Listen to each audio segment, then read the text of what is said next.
Welcome back to Ghosted, Gagged, and Gay, the podcast where we get real about queer love, messy dating stories, and the journey to healing and self-acceptance. I'm your host, Lonay, a relationship coach and rapid transformational therapy practitioner. My offer is usually a 10-week program, transformation program designed to help you break toxic relationship patterns, uncover the roots of your beliefs, and finally attract the love you deserve. If you're ready to rewrite your love story, you can always book a free call with me. All the links are in the show's notes. Today's guest is someone who truly embodies confidence and radiance. Erica Wiederlight. Erica is a renowned confidence coach, expert, speaker, and host of the top-rated podcast, Welcome to the Wiederlife. Her work shines a light on self-love, dating, embodiment, pleasure, burnout, and sexual empowerment. Erica has been featured in Cosmopolitan, Galore, and NYFW, and she has spoken at hundreds of venues, inspiring people to go from feeling dusty and crusty to absolutely fabulous and radiant. She also offers a free book from perfectionist to pleasure expert and a free 60-minute mojo makeover coaching session. All the links will also be in the show notes. Erica, welcome to Ghosted, Gagged, and Gay. Yay! Thank you so much. I'm so happy to be here. I'm happy you're here too. Um, so Erica, you're known for helping people transform from feeling stuck and self-critical to feeling confident and radiant. Um, in your experience, what's the biggest obstacle queer people face when it comes to confidence and pleasure, especially in the dating world? Yeah, I think this is for most of my clients is worthiness and feeling like worthy and deserving of I'm allowed to have pleasure, I'm allowed to feel good. I matter, I belong.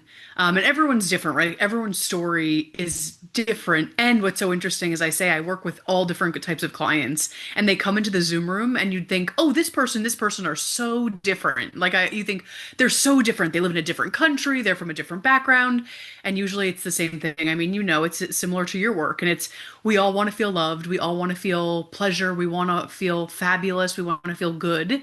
And it's so funny because we all desire that. We all desire to feel worthy and to take up space and to feel seen. We all crave that. So it's funny. We have different stories, different backgrounds, but coming in with the same desire to want to be loved, want to be accepted, want to be seen. Yeah, you're completely right. And yeah, I think we share like similar kind of work niche or something like Yeah. that. And yeah, I think like I always say like it's about feeling enough, right? Like and Yes. a lot of people like it all if you really want to oversimplify a lot of limitations or blockages in our lives, it comes down to feeling not enough, basically. Yeah. It's so true. Yeah, So true. and Erica, you talk a lot about like self-love as the foundation for everything, as we now established also.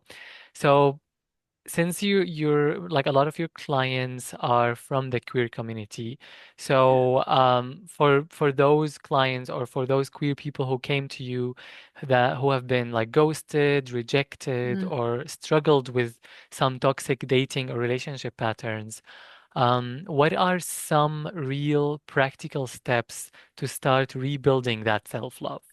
Oh, I love that. It's so funny. It's the answer is kind of the question, right? Like the self-love is the foundation, is the fundamental, like where we begin. And I think, and I'm sure, you talk about this in your work as well. It's like, I'm so grateful that self-love is becoming more of a conversation and it gets confused sometimes with self-care. So sometimes people like, I do self-love, I do a bubble bath, or I do a face mask. And I'm like, those things are great. Like we love them. That's more self-care, So for me, and that's a branch of self-care, but for me, self-love is the foundation and things like self-care, self-respect, speaking our truth, being like that is all being in our pleasure, that is kind of the branches to the tree of self-love. So self-love there's many things, right? Like a lot of my work is mindset, but it's also somatic and in the body. So some ways I have clients, listening to their truth. What do they desire? What do they need? Like that's part of the more somatic body work. And then the brain, we get really familiar with what are things that you're telling about yourselves, about yourself. Like, are you walking around life saying, I'm so stupid, I'm so unworthy, oh my God, I messed up so bad. So we kind of hit it at both angles. Like, what's going on in the brain? How are you speaking about yourself? How are you speaking about life? And then what's going on in the body? Like, are you ignoring what the call? Like, what's your body saying to you? What does your body need? What do you desire? So for me, I kind of hit it on both ends because, as you know, self-love is a relation. It's not a 1-2 step done. It's a rich relationship that will continually be evolving. It's the longest relationship we will have, right, in this Yeah, life, basically. And absolutely. yeah, and I think you're so to like kind of as a to sum it up, so basically awareness is like one of the very big uh, first steps to rebuilding self-love. So Yeah. like awareness about like what you how you talk to yourself and Yes. how what you do to your body and so on, right? At 100%. Exactly. And having the awareness, like, what am I thinking about myself? Or how do I feel? So often we walk through life and we're like, that was a bad day, or I'm so cranky. And it's like, we didn't even have the awareness to know, like, oh, it's because I was ignoring cues that my body was giving me, or I was speaking so badly to myself. I didn't know. So you nailed it. Like, the first step is awareness, consciousness of like, where am I? What's going on? What do I need? And how can I actually support myself versus hurt myself? Yeah, exactly. And I think that so when you start having like this awareness, then it's possible to know like okay, what patterns are running behind, Yep. like in the background basically, and yeah, to start addressing all of that. So yeah, of course, it's very very important. Yeah. So Erika, you also like, so you said you talk about also like pleasure and Yes. like that's also part of your work. So embodiment and pleasure are big parts of your work, right? Yeah. And so how can like how are these two connected, like self-love and pleasure and embodiment. So what things that could like do you think they're connected or Oh, uh, yes. are they separated? Yes. Oh my God, I love this. Okay, so I'll roll back. So someone may hear the word pleasure and they may think, well, they might think a lot of things like, ew, gross, or we have a lot of stories on pleasure.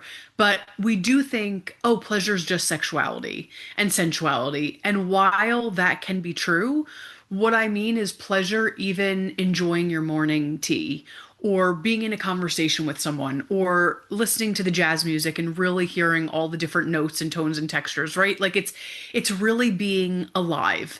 And so for me, oh my God, self-love and pleasure, and embodiment, they so informed one another. Because how do I say, when I was fighting for my pleasure, and when I do fight for my pleasure, because it is a fight, but when I fight for my pleasure, like, okay, how can I find more pleasure in this moment? How can I find more joy? It's an act of self-love, right? Because it's like I'm fighting for it's an act of self-love for me to really take care of myself, and vice versa, right? Because it also was teaching me that I'm worthy of pleasure. Often, what happens is we start to do the pleasure work and we hit roadblocks, right? Like, I'm unworthy of this. I'm not worthy of having good things. Like, it feels scary, right? It's like sometimes in our body, it's like, oh my God, like I can't hold this good thing. Get it away from me, get it off of me. So the pleasure work teaches us, our brain, our body, our nervous system, that hey, it's safe to have good things. I'm allowed to have good things. I'm worthy and deserving of having goodness in my life. So for me, self-love was so and is so directly correlated to the pleasure because it's like I'm allowed to have good things. I'm allowed to have good things. Yeah, exactly. And I think for a lot of us, like or like a lot of people in general, um, like when they feel this pleasure or when they feel or they're experiencing positive emotions, Yeah. there's also often like if self-love is not like in alignment, let's say, then they feel like guilt, like a lot of guilt is Yes. coupled with pleasure. And that's something also really to be aware of because we try to, like anything that is negative, we try to kind of just like suppress it and not deal with it. So Yeah. even when if we're feeling this guilt while feeling this pleasure or experiencing these like positive emotions, then we try to ignore this guilt part and it keeps bottling up, but it's actually doing a lot of harm on both our psyche and our bodies as well. Yeah. So, Yeah. yeah, sorry. No, no, you said something so genius. And what I was thinking of is often people are mm, more are willing to jump into the harder work, like the shadow work, or like than and going into trauma than the pleasure. Like they say, like, oh, pleasure, pleasure. I remember my teacher would say, pleasure is the easiest thing to understand conceptually. Her name is, I should give her a credit. So her name is Mama Gina, Regina Thomashower. And she said, pleasure is the easiest thing to conceptually understand. So easy. But putting it to work day in, day out is very confronting, very difficult. And so what I see is, right, like people are more willing to jump into the trauma than the pleasure because it, like you said, it brings up so much. And it's so funny because we're like, of course I want pleasure, Erica. Of course I want goodness. And when we're confronted to like, okay, how do I sit with goodness? How do I sit with pleasure? It can be very confronting. We feel the guilt, we feel the shame, we feel the unworthiness, we feel often, okay, I feel goodness. Is this going to get ripped out from underneath me? Right? Like we hit a lot of different things. So it's very transformative work because we see the areas in which we need, love and support. Yeah, no, you're completely right. And thank you. What's her name? Um, Mama Gina and her Mama full name is Gina. Regina Thomashower. Okay, A okay. great resource on pleasure. Okay, shout out to you. Um, so yeah, thank you for sharing all of that. It's a lot of information and it's amazing that you're sharing that with us. I'm happy that you're here again. Thank you. Um, So you also said like so you work with pleasure in general, but you also work with like sexual empowerment, right? Which is also Yes. a branch of pleasure. Like so so do you would you say it's it's a powerful theme in your work, like sexual empowerment? 100%. And similar to pleasure, it also highlights what we need. You know what I mean? It's like there's no hiding. With sexual empowerment, it's very confronting. It's very in your face. If it's like, oh, because you could be like, oh, and you get in the bedroom or whatever, if it's solo play or whatever, and you say, oh, as an example, I'm rushing through this. Maybe it's, I don't feel worthy and deserving, or, oh, I feel uncomfortable taking my clothes off, or it's the sexual empowerment work is so beautiful because it's a mirror right up on what we need. And it can be very confronting, but it's fabulous because you're like, oh, this is where I need to support myself right now. Maybe it's body love, maybe it's confidence, maybe it's, ooh, I desire to sustain pleasure for longer in my body. Like it's very, you can't run from it. It's very sobering. And I'm guessing also confidence has to do a lot with all of the above, right? So Oh my gosh. yeah, Yes. so for for someone who feels like they have lost their mojo or they've never had mojo in the first place, Yeah. maybe after having a series of really bad dating experiences or being ghosted or rejected from their families or Yeah. like and so on, or going through a tough breakup, what's one small confidence boosting practice you recommend? Ooh, okay. I have so many. Can I give two? Yeah, of course. Okay, great. I'm like, oh, I can't do one. I'm like, there's so many good ones. So, this is also so it's for many schools of thought, but essentially they're celebrations, or you call them brags. And again, this is a brag was also taught to me by Mama Gina, Regina Thomashower, but also my work. So you call it brag celebrations, and getting good at celebrating yourself every day. And I always start sessions with like brags. And my clients are like, but I didn't do anything. I just talked to you 3 days ago, or I talked to you last week, nothing happened. And it's so funny. We think that like we have to do something life altering, that it deserves a celebration. And so my invitation is even like, I got up and I showered this morning, or I finally sent that text, or like the things that we think don't deserve celebration. So I invite anyone that's listening to start celebrating or bragging about themselves to themselves every day, whether you want to journal it or if you're on the subway or whatever. I just want you to start to start to track, like, oh, wait, I celebrate that. I brag that. Like, I finished that book, or it doesn't even have to be that big, or I sent that text, or you know what? Like, I sent in my resignation, anything. But I want you to start to celebrate and get behind yourself and start to notice the goodness that you're doing. So that's one. Two, and this is for more of the mojo piece, is I want us to get really good at recognizing if we're feeling dusty crusty or if we're feeling in pleasure, because that's connected to the mojo. So just checking in throughout the day, almost like it's a scale. And are you feeling like, oh, I'm feeling contracted, I'm not feeling really good, or if I'm feeling alive and turned on? And if you're feeling crusty, it's okay, it happens all the time. I invite us to just check in and ask ourselves, what would make this moment more pleasurable? And it's not from a place of like bypassing if things are going on that need attention, of course, but this is more in the mundane of like, here I am in this situation. What can I make this more pleasurable? Maybe I'm working. Like, can I roll my shoulders back, take a sip of water, maybe put on some music as I work? But we want to get really good at adding that pleasure or getting connected back into the goodness of life, if that makes sense. Wow, these are really inspiring Oh, like practices to do actually. Yeah.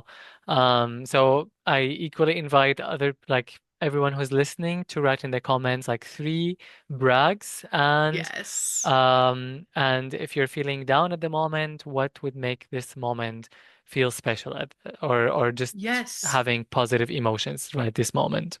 Yes, and it doesn't have to be anything big. It doesn't have to be a 10 out of, sometimes we're like, again, 10 out of 10. It's like, even if it makes you feel 1% better.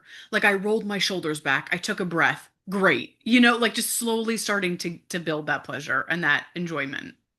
Yeah, and like just also to mention that this is not about like running away from negative emotions. Yes. It's about like acknowledging them and then letting them go at the same time. So it's not about Yes. just because the more you try to resist these negative emotions and try to be unaware and not like like put a spotlight on it, then the more intense it will get and the more control you're giving to to these emotions. So Yes. it's better to just, as you said, like just sit down, acknowledge like what's happening. I'm feeling this way, why I'm feeling this way and what would make me feel better in like right this moment, even if it's as small as just taking a deep breath, basically.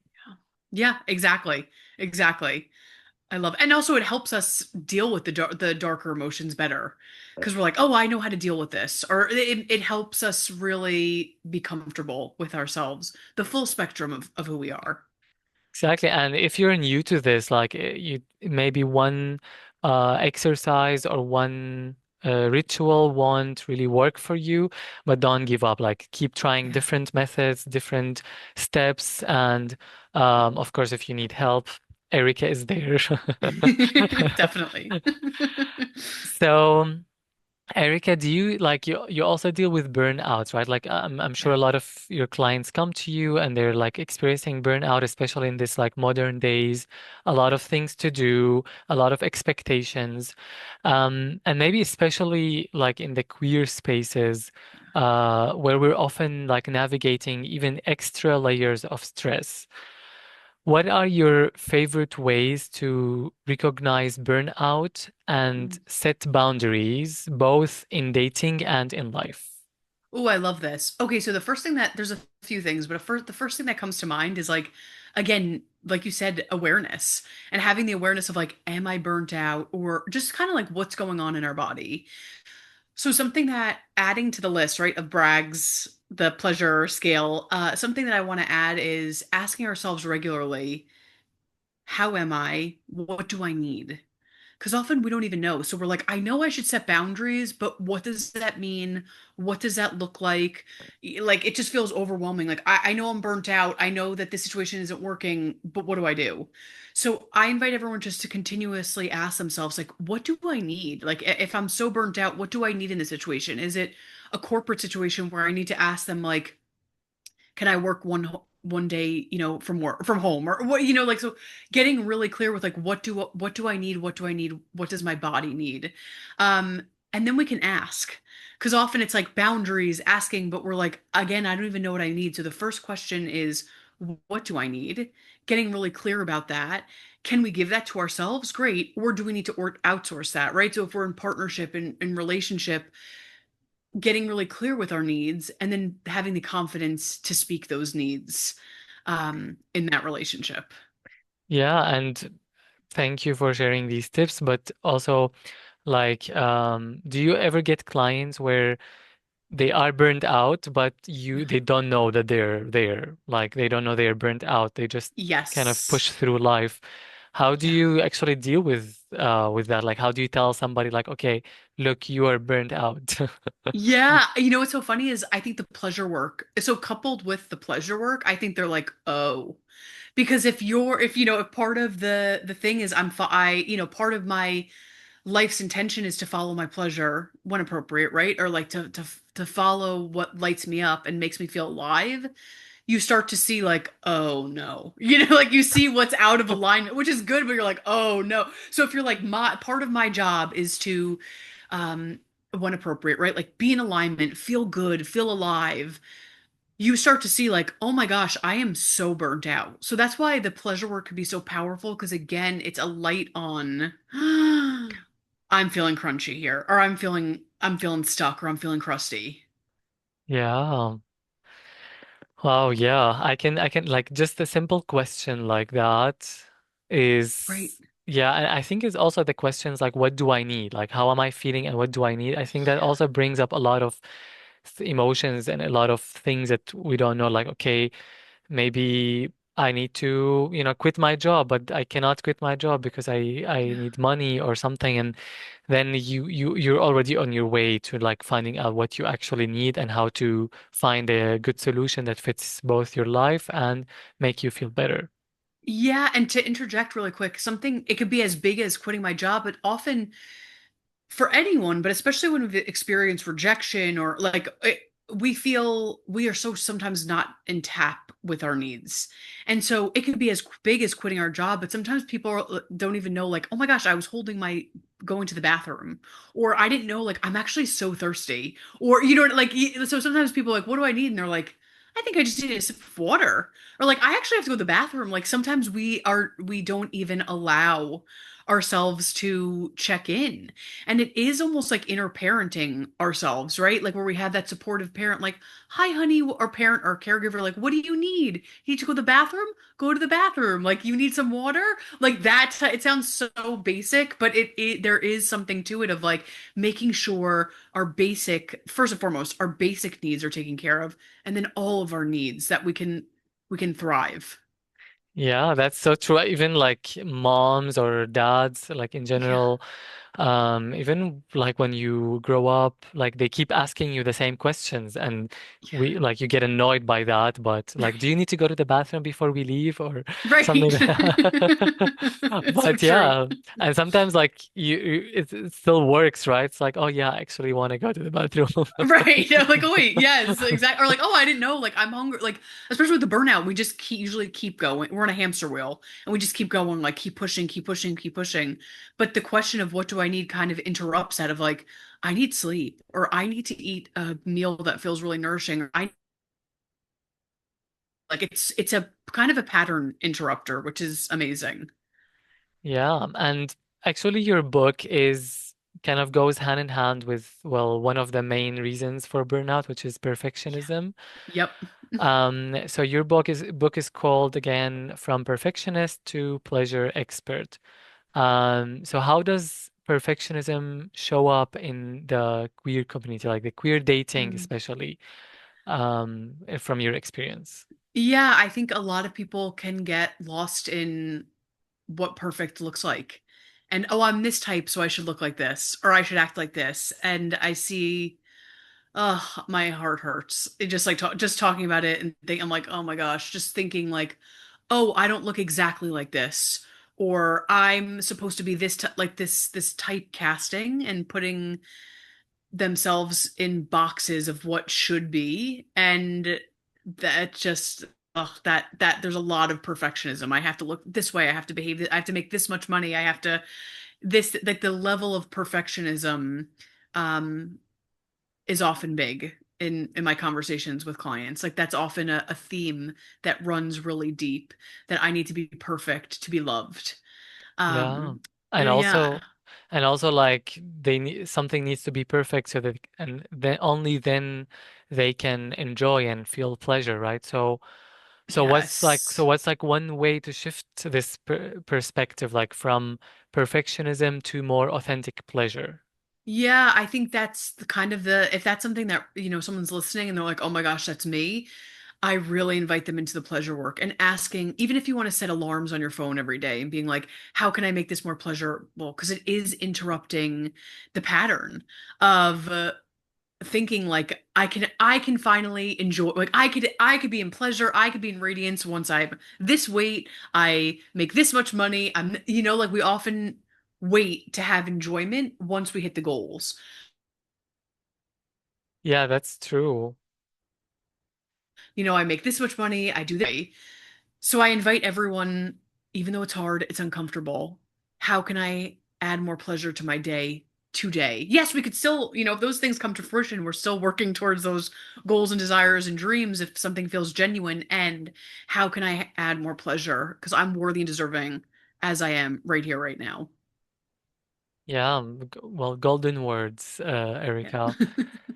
So, Erica, thank you so much for sharing your wisdom and energy. Before we wrap up, can you tell us a little bit about, like, if you want to share anything about what you do and what's your current venture and so on? Of course. So for me, I'm love free resources because I think this work is for everyone and it should be accessible for everyone. Like this should, for me, is like basic human needs that we all need this. So I have tons of free resources. As you mentioned, I have a free ebook, I have my podcast, and I have a blog. And you can get all of those on my website, which is www.wethelight.org. www, yep, .wethelight.org. I was thinking about the W's. Um, and then I also offer, it depends on the month, but usually what I do is I open up my calendar and close it, only a handful of spots every month for folks that like something in this conversation that resonated for them. And it's a free, totally no strings attached conversation. It's a free session. And so we go in if they want to talk about pleasure or confidence, and they'll leave with tools and things they can start to integrate right away. And if it's a match, we work together. If it's not, they're like, actually, I want to work with this person. Great. But I always say, if something in this conversation resonated, like get on the call because I don't always do that. And it really is a free, no strings attached call, 60 minutes coaching session. And you can also get that at my website, which is www.wethelight.org. Wow, that's very generous of you, Erica. Thank Thank you. you Of so much. course. And I really recommend that people grab this opportunity. It's always good to, in such a, like, in these days, it's hard to find or like access these kind of Yeah, stuff for free or even like for cheap prices. So, yeah, thank you so much for your of course. generosity. So yeah, if you want to learn more about Erica's work, grab her free book or book a Mojo makeover session. I Yes. will list all the links in the description of this episode. And if you're listening and you have a story to share, whether it's funny, heartbreaking, or anything in between, or if you're ready to break your own patterns and attract the love that you deserve, I would love to hear from you. You can book a free call with me, whether to share your story or start your healing journey. So yeah, thank you again so much, Erica. It was a pleasure to have you here. Oh, thank you so much. I so appreciate you. And until next time, stay fabulous, stay radiant, and be kind to yourself and to other people as well. So, bye bye.